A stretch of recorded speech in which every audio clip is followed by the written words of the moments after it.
Today we are exploring the D&D campaign of this dedicated player, Blizzard, who started this campaign almost 6 years ago. The original goal of this D&D campaign was to fix the country of healers. Now, this young man started their adventure thinking it would have been an easy task, because they went in there, they came up with a solution, and they left. However, young Blizzard had his phone ringing not even 6 months later, and they were being told by the country of healers that things got all wrong again. So the young man had to go back and try to fix the situation. This is a pattern that's repeated for several times, and now, almost 6 years later, we are on the 7th attempt of this young upstart trying to fix this problem. Blizzard is, at the beginning of Midnight, coming once again with a very familiar statement before the release of the expansion. Blizzard is saying, "Hello, healers of Azeroth, there are some significant changes coming to the pace and flow of healing in Midnight.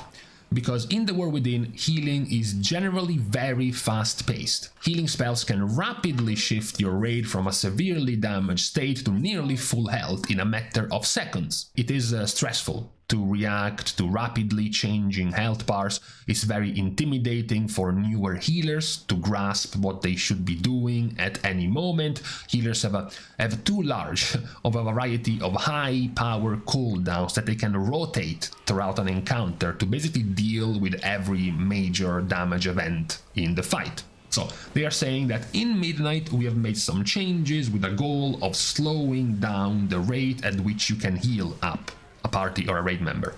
We want healing to require less pre-planning, less knowing which cooldowns to use at which precise moment. We want there to be less ramp of complicated ability sequences to get the effective throughput for your healing spells. Now, this has been repeated ever since Shadowlands. Back in the days, Blizzard was trying the solution of very simply increasing our health. Because if the problem is that healers can heal us too quickly, what if we just stretch our health? What if we make our health larger? This way, it will take them more time to top our HP. And that plan dramatically failed, because we got back here again. Now, the first of their attempted solutions is the talent pruning.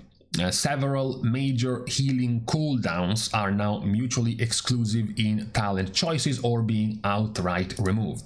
So, for example, in the case of Holy Priest, going from live to alpha, Holy Priest is losing Symbol. Although Symbol is not technically an actual cooldown, it is still a very powerful one, which in some metas, in some season, it was actually worth stacking multiple Holy Priests just because of this, before it was nerfed to be much weaker. So now their only options in Midnight for now are 2 buttons, Hymn and Apotheosis. Also, Hymn is now much weaker because Oracle has also lost all of its buttons. All of these are gone. These are now cooked to be generic passive effects in your hero talent rather than being actual cooldowns. And of course, because they are passive and always running, they are much weaker than what they used to be. You also have the loss for disc. This is what they have touched on the mutually exclusive options. You are getting in Midnight the option between Barrier and Ultimate Penitence. So pretty much all times you're going to be picking Barrier. And then you have Evangelism. Evangelism is touching what they are saying in the second part. We want less pre-planning. We want there to be less ramp up. So what are they doing for Evangelism? If you don't know, Evangelism plays like this. Evangelism is just a button you use after you have used a sequence of 12 to 13 GCDs, very precise, almost always the same, so that you can tag the entire raid with Atonement. Now, this is much simpler with this Evangelism. Now, Evangelism gives you an instacast Radiance and then gives you a no cooldown, much reduced mana cost for Radiance. So, your new ramp, when you have Evangelism, is very simply Evangelism, Radiance, Radiance, Radiance. 4 GCDs, 4 buttons, and you have covered the entire raid with Atonement. No need for 14 GCDs of renews, flash shields, power war shields, or all that stuff. It's much faster and simpler now to ramp, at least in your cooldown as a Discipline Priest. And much like Holy Priest, you're left with 2 buttons in terms of cooldowns. Then you have Mistweaver. Mistweaver is the only slight exception, because Mistweaver does keep its revival and does keep its celestials. You also get to keep the melee version or the caster version, as well as if you want it as a 2-minute cooldown or as a 1-minute cooldown. So you have more flexibility, and on top of that, if you're playing Conduit, you also get to keep your celestial Conduit. Even though it's not a major cooldown, it's only a minor one. So you have like 2.5 CDs as a monk, but what's relevant is that you're keeping all of them compared to what you have right now in live. Who isn't keeping them is Preservation. Preservation in Midnight is losing Spirit Bloom, which isn't a major cooldown, but it can be used for some pretty big ramp-up setups of healing, just like what they were mentioning here. Less pre-planning, less ramp-up. Preservation is losing Spirit Bloom, and talking about the pre-planning and the ramp-up, Preservation is also losing Emerald Communion, which is also going to be gone. What's also going to be gone is Dreamflight, because now it's a choice node with Stasis, and for the love of God, don't pick Dreamflight over Stasis, ever, as an evoker. So you're losing 2 major cooldowns and an extra button for you. Also, in terms of complexity, one of the things they have mentioned, you are also losing Lifebind. Lifebind was tagging you to spread the healing on players you hit with Verdant Embrace. Now it no longer does it in Midnight. Now Lifebind will only be hitting the one target you are using Verdant Embrace on. So even if you spread echoes to 20 players and then you hit Verdant Embrace, in live you are tagging 20 players with Lifebind. In Midnight you're not. You're only tagging the one player. So you're also losing the extra technical, more difficult component of being able to heal the raid with Lifebind. So it's a massive simplification in the case of Preservation, which makes sense because generally speaking, Preservation was the most complex or the most unique of the healers you had in the War Within up to now. So it's getting significant simplifications. Talking about Shaman, from live to Midnight, you are also losing a cooldown because you now have the choice between Ascendance and Healing Tide. Now, while not being nearly as large as a gap like for Stasis versus Dreamflight, you are still picking Ascendance. So Healing Tide is dead. So now you have Ascendance and you have Spirit Link. Those are your 2 buttons now as a Resto Shaman. The one who doesn't even get to keep 2 buttons is Druid. Druid had Tranquility and Druid had Flourish. Technically, Flourish was paired together with your 1-minute Convoke. They were used, as a pair. In Midnight, you are losing Flourish. You are keeping your Convoke, but your Flourish is now cooked in Trank. Now Flourish extends the duration of all your heal over time effect by 2 seconds for every second of channel, so it's 12 seconds of extension total, but it doesn't even include the faster ticking rate of your HOTS for 8 seconds like Flourish does. So it's a weakened version of Flourish cooked into Trank. So you have 1 CD now, and I guess now you have to consider your Convoke, or possibly nowadays, since you lose Flourish and all of your ramp with it, maybe even Incarnation, back to being basically your second cooldown as a Druid. Holy Paladin doesn't need to lose anything because they were the smallest cooldown healer already. Even in live right now, you have your Wings and you have your Aura Mastery. Those are your cooldowns. So obviously going in Midnight, Blizzard saw no reason to get rid of Wings or get rid of Aura Mastery. So you still kept your CDs. But by and large, the result in Midnight from the first point of Blizzard is that now basically all specs are left with 2 raid cooldowns. You have Wings and Aura Mastery, you have Trank and now Convoke, you have your Ascendance and your Spirit Link, you have your Rewind and your Stasis, you have your Revival and your Celestial, you have your Barrier and your Evangelism, and you have your Hymn and your Apotheosis. 2 CDs across all healers now. So, for example, if you were going to plan your cooldowns like you would as a healer, if you were in Midnight, you would have to say, okay, no more Dreamflight and no more Communion, right? So you would be left with this. Those would be the only ones you would have to keep track of as a healer. The second point was short cooldowns and consistency. Iconic buttons like Prayer of Mending, Wild Growth, Healing Stream Totem are still going to exist, but they should be potent on their own. Several modifiers to these types of abilities have been adjusted, baked in, or removed, such as having the core healing spells having significantly fewer temporary modifiers that greatly increase their power, and instead we are increasing their base level throughput. This is what we use as an example actually last time when we were talking about Resto Shaman, and we made the example of Chain Heal. The fact that Chain Heal as a base healing is weak, and then you can buff it by casting faster with Tidal Waves, you can buff it by casting it even faster with Tidebringer, you can make it near 50% stronger whenever High Tide procs, you can also buff it by 30% or by even more with one of these two choice nodes. You can also buff it with Unleash Life. You can also heal for more if you're hitting someone with a Riptide or inside of your healing rain, which effectively like tripled the value of your Chain Heal, provided you had all of these buffs running. So you can see the effects of what Blizzard thinks about all of these tools having to be lined up for more Chain Heal healing. For starters, High Tide is gone, so the power increase whenever you spend a certain amount of mana to buff Chain Heal by a lot is gone. Tidebringer, the 50% faster cast is gone. Tidal Waves, 20% faster cast time is gone. Unleash Life, an extra button used just to buff your Chain Heal, is also gone. All of these are gone, and pretty much the only ones left are the choice node between Flow of the Tides and Ancestral Reach, and Deluge.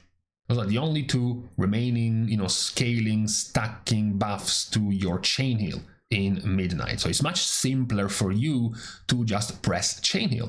Right now you have to use Riptide to make sure you buff yourself with Tidal Waves. Every 15 seconds you want to use on CD Unleash Life so that you can use to buff it Chain Heal. You also want a weak aura to keep track of how soon you had to get High Tide to proc. In Midnight all of this is gone. You don't need a weak aura for High Tide, you don't need to press Riptide before every Chain Heal because Tidal Waves is gone, you don't need to click Unleash Life every 15 seconds because it's gone. So it does simplify, it does streamline the playstyle. Same goes for a few buttons we made example of, like for example Resto Druid.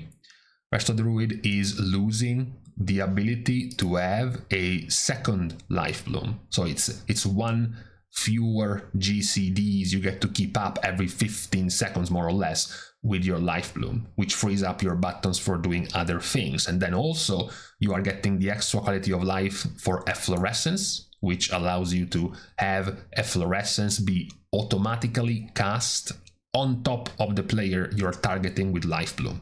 So you are going from having to click Life Bloom, Efflorescence, to technically just clicking Life Bloom once, and also spawning Efflorescence to save you buttons and cooldowns. Also, the losing of Flourish is going to reduce one of the things Blizzard said they wanted to limit, the ramp up, the pre-planning. If you don't have things like Flourish, it means you don't have to go for your Reju, Carpet, Healing into Swiftmend, into Wild Growth to then activate, or rather use Convoke and then activate Flourish, because Flourish is no longer there. You don't need to go for that kind of ramp anymore. We have also already touched on the purpose of making things more simple, how much more simplified Evoker has gotten. No more Spirit Bloom, no more playing around with your Lifebind minigame.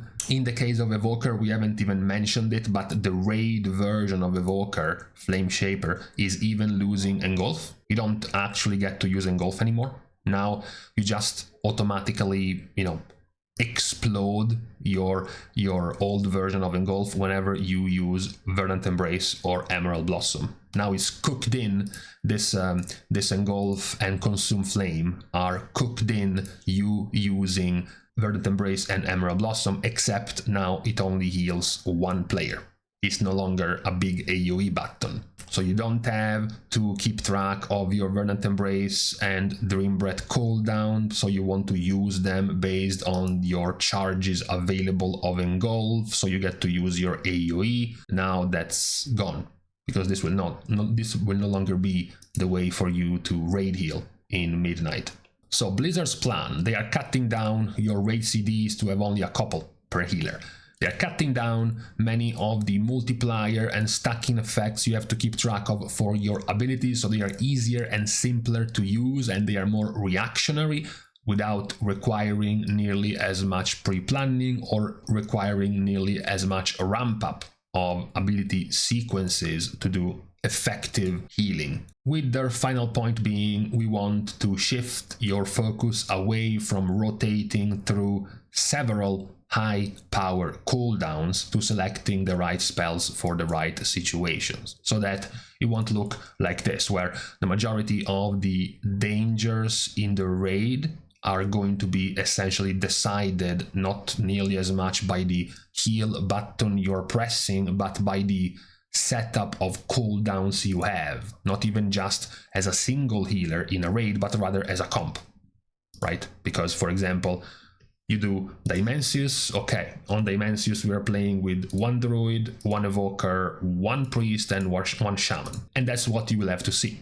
You know, Blizzard is planning dangerous mechanics on pool. It doesn't really matter for you to be using Chain Heal or Circle of Healing or Holy Light or Holy Shock or Wild Growth. What matters is that on that phase of dangerous damage, you just dump Rewind, Stasis, and Dreamflight, and Flourish with Convoke and Healing Tide. So it doesn't really matter which healing buttons you're pressing. What matters are the cooldowns you have set for that dangerous phase. But, you know, according to their new version, for example, one of these two is gone, and then this is gone, and then this is gone, and this is gone, and this is gone. So now you have fewer windows to use your actual defensive CDs compared to how it looked before. So the idea is that you will have to put more power and more value into actually pressing the correct healing buttons, rather than having to rely on your very powerful cooldowns, because you have lost quite a few of them. We will see how this will turn out. Of course, at the moment, if we were to gauge the responses of the healers, their biggest worries don't even seem to be in this. It seems like their attention has been taken away from the removal, from the losing, the impending loss of frame add-ons like Cell. They seem to be, healers in general seem to be more worried about that than being worried about how their spec is going to be changing right now. Or when it comes to Mythic Plus, healers not being able to see which casts are targeting which players have their defensives active or not. That feels like it will impact your gameplay more than losing some of your buttons, for example. But we will see how this will play out. Obviously, at first glance, since you are not playing in Midnight, you're not doing challenging content in the Midnight like Dungeons, Mythic Plus, or the Raid, everything looks terrible.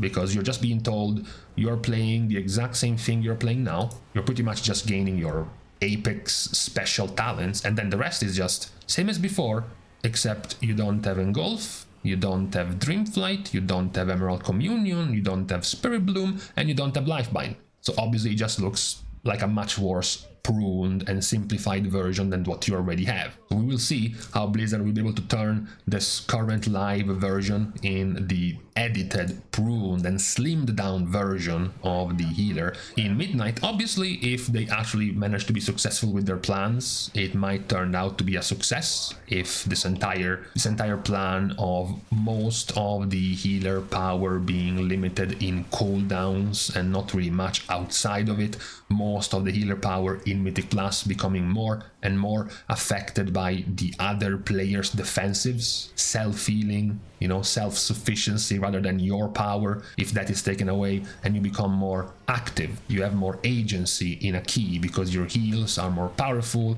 you're expected to save more lives with your own power rather than with defensives of other players or health potions of other players. It could be much improved, obviously, because for the healers the frame issue is much more relevant than for the DPS. We will also have to see how that problem will continue to develop in Midnight. DPS in general won't care too much. For example, if in the raid their frames are bare bones, it's not that the DPS are caring too much about those in the raid. It will hurt them in Mythic Plus, obviously. They still want to be aware of a few things in Mythic Plus, but still not nearly as much as what the healers want to be able to see in your frames when they are trying to heal in a key. But it does seem like that problem will be much bigger for healers, alongside this change of specs and spells and abilities being pruned and being removed. It also does feel like the UI is also an equally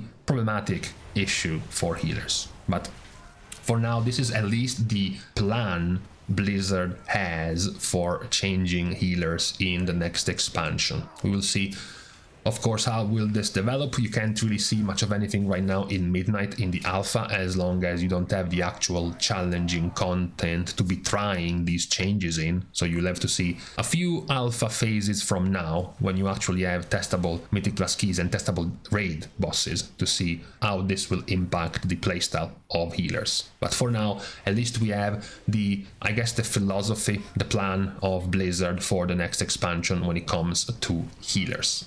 We will see how this will turn out, but for today, on this Wednesday and the beginning of patch 11.2.5, we can start by leaving each other. We're thanking, of course, everyone for having watched the video, together with everyone else who is supporting completely for free by liking and commenting down below, as well as subscribing to the channel itself. Now, with these things out of the way, thank you guys again for watching. See you guys tomorrow, and in the meantime, we have to go. We have been staying here for even far too long. This shouldn't have gotten to be this lengthy.